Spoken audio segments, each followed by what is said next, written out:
तीन महिला थी। एक महिला उसने कहा कि हाँ हम हैं, हम हिंदू हैं, हमसे बोलिए। शिव से सत्ता का मतलब हिंदू या मुस्लिम या सिख नहीं होता। शिव से होना मतलब किसी भी धर्म और जाति से परे की बात है ये। लेकिन फिर भी क्योंकि उसका मन पकड़े हुए था कि हाँ हम हिंदू हैं, महादेव की बात सुनेंगे, बताइए। बहुत सुंदर बात है, उसने माना भी, उसके नाम की घोषणा भी हुई। जो दो महिलाएं वहां बैठी थी वो संकोच से बैठी थी, संकोच में भर के बैठी थी। तो हम लोगों ने उन लोगों से भी बात की, लेकिन उन लोगों ने कहा कि हम लोगों ने अपना धर्म बदल लिया। तो ये बड़ा मतलब बहुत दुखद था। तो मैंने उनसे पूछा कि आपने ऐसा क्यों किया। तो उन्होंने कहा कि कुछ जरूरत थी। लोगों ने कहा कि अगर आप इसमें आइएगा तो आपकी जरूरत को पूरी कर देंगे। मैंने उनसे पूछा था उससे कि आपने अपने बेटा को बदलने का सोचा है कभी।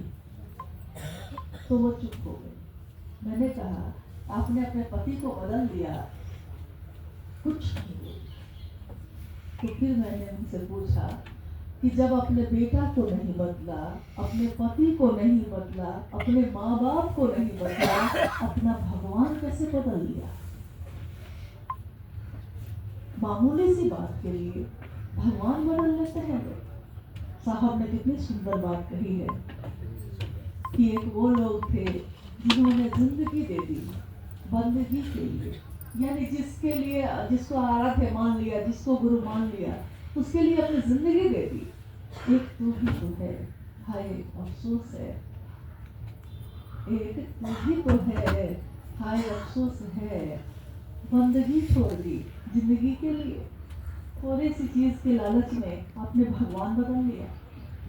तो ये मैंने देखा कि हम लोग की तरफ से भी बहुत कमी हो रही है, क्योंकि हम लोग बहुत लोगों तक पहुंच नहीं पा रहे। तो जिन लोगों के पास हम पहुंच नहीं पाते, स्वाभाविक है उनका मन कमजोर है, टूट जाता है। छोटी छोटी बातों पे वो भ्रमित हो जाते हैं। कोई जाता है उनको समझाता है तो वो सोचते हैं कि इससे कुछ नहीं मिल रहा है तो चलिए इससे ले लेते हैं। जैसे एक घटना हुई कि एक जगह एक आदमी डूबने लगा पानी में। तो डूबने लगा तो उसने पहले चिल्लाना शुरू किया, जैसे वो उनकी हनुमान जी की पूजा करता था। तो उसने पहले चिल्लाना शुरू किया, हनुमान जी बचाइए, हनुमान जी बचाइए। तो हनुमान जी चलने ही वाले थे कि तब तक उसने राम जी बचाइए, राम जी बचाइए। तो अब राम जी चलने वाले हैं तब तक हाँ दुर्गा जी बचाइए, दुर्गा जी बचाइए। अब वो चलने ही वाले हैं तब तक उसने इतनी तेजी से चीजों को बदला कि कोई नहीं आ पाया उसको बचाने, और वो डूबकर खत्म हो गया। यही कुछ है हमारी जिंदगी के साथ भी कि हम महादेव एक जगह एक निष्ठ होकर रहे तो महादेव हमको हर दुख से निकाल सकते हैं। तो महादेव हमको सारे दुखों से निकाले और हम उनके काम आ सके, क्योंकि हमने अपने सभी रिश्तों के लिए काम किया है, उन रिश्तों के लिए भी किया है जिन्होंने हमको दुख भी दिए हैं, तकलीफ भी दी है, लेकिन तब भी हमने उनको नहीं छोड़ा है, तब भी हमने उनका साथ दिया। और महादेव को हमेशा करुणा बरसाते हैं, दया की बारिश करते हैं। तो महादेव को अपना बना के हम उनको कैसे छोड़े। भाई संतोष जी जो है वो उन्होंने भजन बनाया था उस समय, उनके जीवन की अपनी ये थी। हालांकि अभी एक बात आ गई तो मैंने माफी भी मांगी। किसी में गुण होता है और किसी में थोड़ा अवगुण भी होता है। हम लोग ऐसे ही तो होते हैं, सबके पास पूरी तरह वो महादेव नहीं होता। महादेव होने की कोशिश में एक दूसरे को क्षमा करनी पड़ती है, ताकि हम महादेव होने की कोशिश में जो चल रहे हैं आगे बढ़े।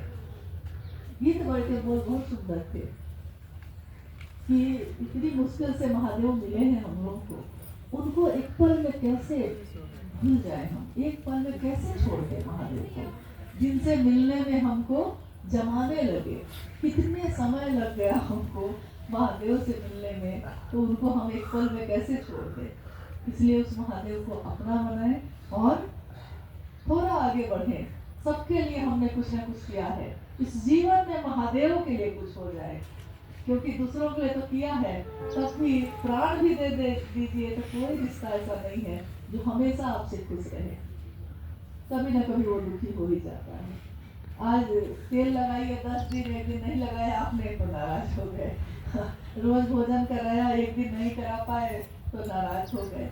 यहाँ तो मामूली मामूली बातों से बरसों के याद आने गए, लेकिन महादेव की बात करके थोड़ा हम अपने जीवन की जो यात्रा है उसको भी पूरी कर ले। महादेव के लिए कुछ करने का मौका मिला है तो महादेव के लिए करें। जितना भर आपका सामर्थ्य है, ये कभी मत सोचिएगा कि हमको क्या आता है। आपको जो आता है, आप जो कर सकते हैं, कोई दूसरा नहीं कर सकता। सबके पास एकदम विशेष गुण होता है, हर व्यक्ति के पास होता है। कोई आदमी ऐसा नहीं है जिसके पास कोई गुण नहीं हो। अवगुण है तो गुण भी होंगे ही होंगे। महादेव के काम में उस गुण का उपयोग करिए और बाकी चीज पे समीक्षा मत करिए, छोड़ दीजिए। महादेव गुरु है, हम और आप नहीं है। तो हम सब इस बात का संकल्प लेते हैं, वादा करते हैं कि रांची जिला शिवमय हो, और ये हम अपने साहब के लिए करें। उन्होंने शुरू किया इसको, तो जिस धरती पे उन्होंने महादेव की बात की है पहली बार, ये धरती भी वैसी दिखे लोगों को जब लोग यहाँ उतरे। इसकी कोशिश हम लोग करेंगे और आगे जब भी हम लोग को समय रहेगा 2-4 महीने के बाद, फिलहाल तो फिर उसके बाद शिवरात्रि आ जाएगी, लेकिन उसके बाद फिर हम लोग को जब मौका होगा तो कोशिश करेंगे कि फिर से एक बार हम लोग बैठकर इस पे बात करें कि जो बात आज हम लोगों ने तय की उस पर थोड़ा भी काम हो सका है कि नहीं, थोड़ा भी हम आगे बढ़े हैं कि नहीं। क्या ये वादा है? ये हम लोग सब मिल के करेंगे, एक दूसरे की मदद से और एक दूसरे के साथ से। ठीक है, तो अब आप लोग को हम लोग छोड़ेंगे। कौनगंज, मसालगंज कहाँ? मसालगंज क्या जाती है? बताइए।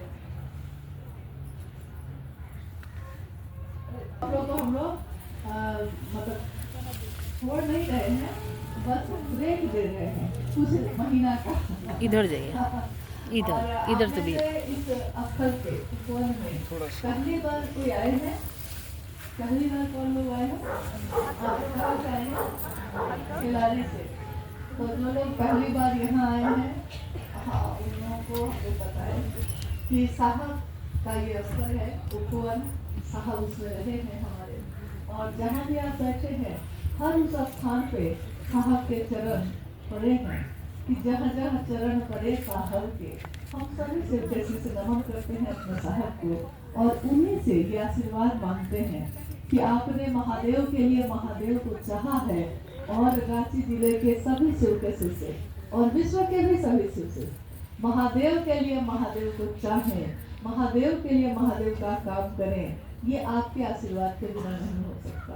तो आप और मानिला वालन हम लोग की मदद करिए, हम लोग को सामर्थ्य दीजिए, हमारी गति को बढ़ाइए, हमारे जीवन को के दुख को कांटों को कम करिए, ताकि हम चल कर सके इसका। ठीक है, आप सभी के चरणों में प्रणाम है। अंदर आप दर्शन करते हुए, और हमारे एक भाई हैं अभिषेक जी,